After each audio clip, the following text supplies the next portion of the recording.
Good morning students. आज का अपना टॉपिक है लॉज ऑफ मोशन 3।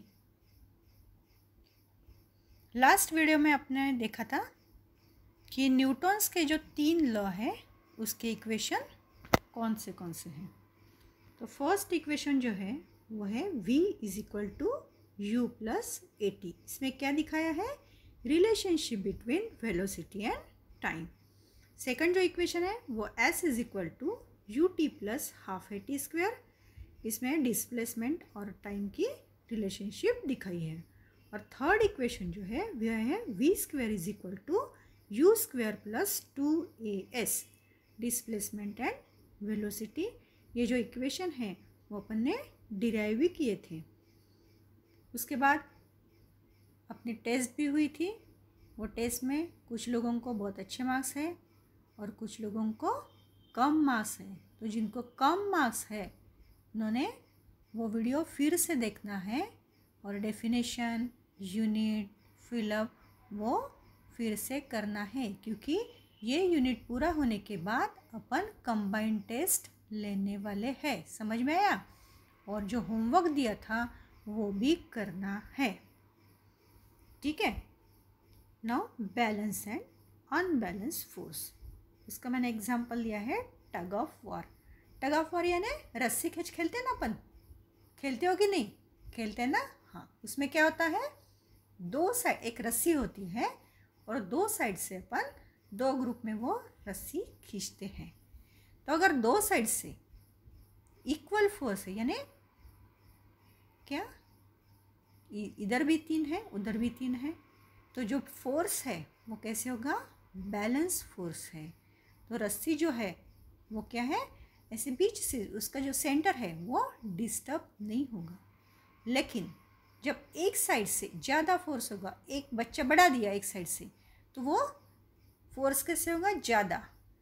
तो जो रस्सी है वो उस साइड से ज़्यादा खींची जाएगी। तो उसमें क्या होगा? Unbalance force. समझ में आया बैलेंस फोर्स क्या है और अनबैलेंस फोर्स क्या है? अनबैलेंस फोर्स में क्या होता है, वो जो फोर्स है वो इक्वल नहीं होता है।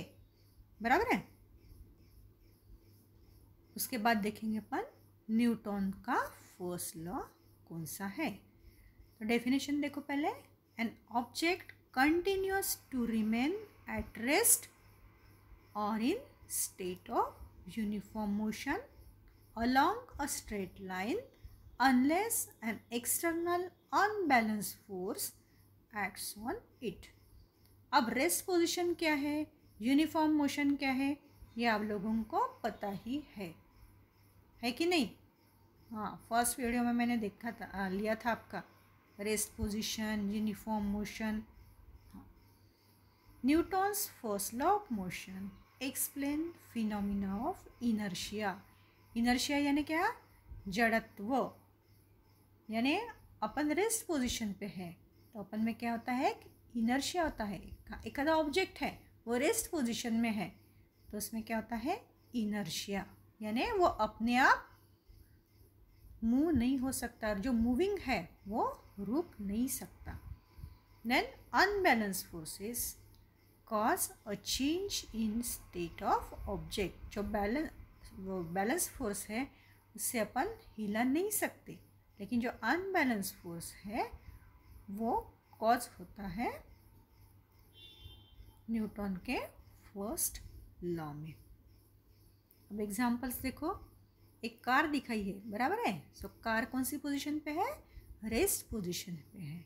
रिमेन्स एट रेस्ट, तो वो वैसे ही रहेगी जब तक अपन उसको चालू नहीं करते, उसकी वेलोसिटी एक्सेलरेशन नहीं बढ़ाते हैं, तब तक वो कार अपने आप रेस्टी पोजीशन पे रहेगी। सेकंड एग्जांपल देखो। एक बॉल है, दिख रहा है, वो कौन सी पोजीशन पे है? रेस्ट पोजीशन पे है, तो वो वैसे ही रहेगा। सेकंड में देखो, एक पैर दिखाया है और वो किकिंग कर रहा है बॉल को, बराबर है ना। तो वो फोर्स अप्लाई कर रहा है। जब फोर्स अप्लाई कर रहे हैं अपन, तो बॉल कहाँ जा रहा है? रेस्ट पोजीशन से मूव हो रहा है और मूव होने के बाद वो बॉल दूर जा रहा है। So object in motion will continue with constant speed and direction कब तक? Unless acted on by uniform on by an unbalance force. तो एग्जाम्पल समझ में आए दोनों के। देन लॉ ऑफ इनर्शिया, अभी मैंने बताया लॉ ऑफ इनर्शिया क्या है। तो ये जो एग्जाम्पल मैंने यहाँ पे लिया है ग्लास, कार्ड एंड कॉइन, तो ये जो एग्जाम्पल है वो अपन ने असेंबली में भी, असेंबली होती है कि नहीं अपनी स्कूल में, तो वहाँ भी लिया था एक। तो इसमें क्या है, कॉइन है, एक कार्ड है और एक ग्लास है। तो जब अपन कॉइन, ये जो कार्ड है उसको जोर से नहीं ढकलते तब तक वो कॉइन वहीं पे रहेगा, लेकिन जब अपन उसको टॉस करेंगे तो वो जो है कॉइन वो ग्लास में जाके गिरेगा, बराबर है। तो ये है law of inertia. Then Newton's second law of motion. ये लॉ देखने से पहले अपने को समझ में पड़ेगा मोमेंटम क्या है। मोमेंटम को अपन पी सिंबल से डिनोट करते हैं। ये क्या है? Momentum is the product of mass and velocity. So P is equal to m into v. और ये जो है मोमेंटम, ये है वेक्टर क्वांटिटी। अपने को पता है स्केलर क्वांटिटी क्या है, वेक्टर क्वांटिटी क्या है। स्केलर क्वांटिटी को कैसे अपन डिफाइन कर सकते हैं? उसको डिफाइन करने के लिए अपने को क्या, सिर्फ मैग्नीट्यूड की ज़रूरत होती है। लेकिन वेक्टर क्वांटिटी जो है उसको मैग्नीट्यूड के साथ डायरेक्शन भी ज़रूरी होती है। The rate of change of momentum is equal to change in momentum upon time. So rate of change of momentum is equal to m v minus m u upon t. M common हो गया, v minus u upon t, that is equal to ma. So the rate of change of momentum is proportional to applied force. जो अपन force apply करते हैं उसके proportion में रहता है momentum.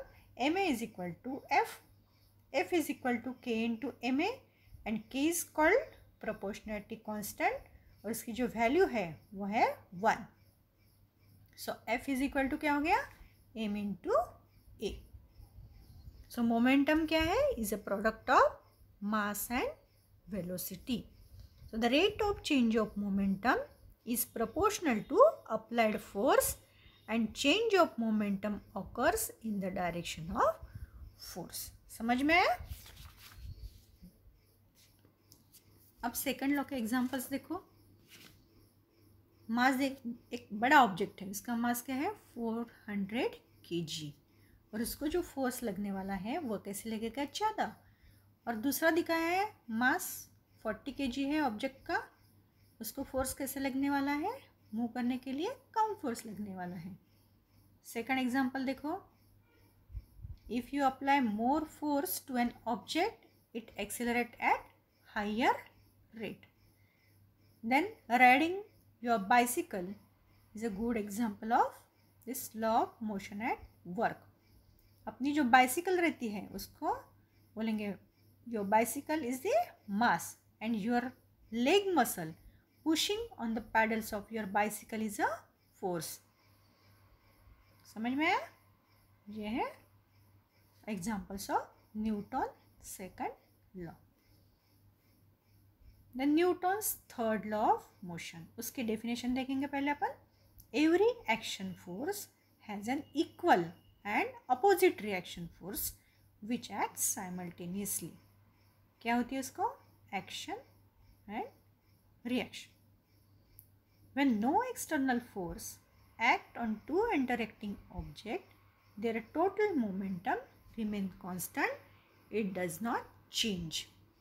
When two objects collide, the total momentum before collision is equal to total momentum after collision. When no external force act on two interacting objects, their total momentum remain constant. It does not change. And when two objects collide, the total momentum before collision and after collision is equal to the total momentum after collision. Examples देखो, ये daily life के example है. Hammer है और nail है. Hammer और nail, जब nail को अपन ऊपर से फोर्स लगा रहे हैमर से, तो जो नेल है वो जो है वो क्या करेगा, जो हैमर है वो exert a force on a nail and it drives into the board. जो बोर्ड पे अपने को लगाना है वो अंदर चला जाएगा and nail exerts a force on the hammer. दूसरा एग्जाम्पल देखो, whenever one object exerts a force on second object, the second object exerts an equal and opposite force on the object. यहाँ पे बलून का example लिया है. देखो, balloon pushes escaping air down and escaping air pushes the balloon up, equal and opposite reaction. अब law of conservation of momentum में देखो, two objects है ए एंड बी. ए का mass and initial velocity m1 u1 और B का है m2 and v2. F2 force acts on object B, so Ft is equal to F1, m2 a2 is equal to m1 a1, but F is equal to क्या है, m into a. तो अपन ने value put की है, m2 is equal to v2 minus u2 upon t and m1 is equal to v1 minus u1 upon t. So a is equal to v minus u upon t. So m2 v2 u2 is equal to m2 into v1 minus u1. So m2 v2 minus m2 u2 is equal to minus m1 v1 plus m1 u1. So m2 v2 plus m1 v1 is equal to m1 u1 plus m2 u2.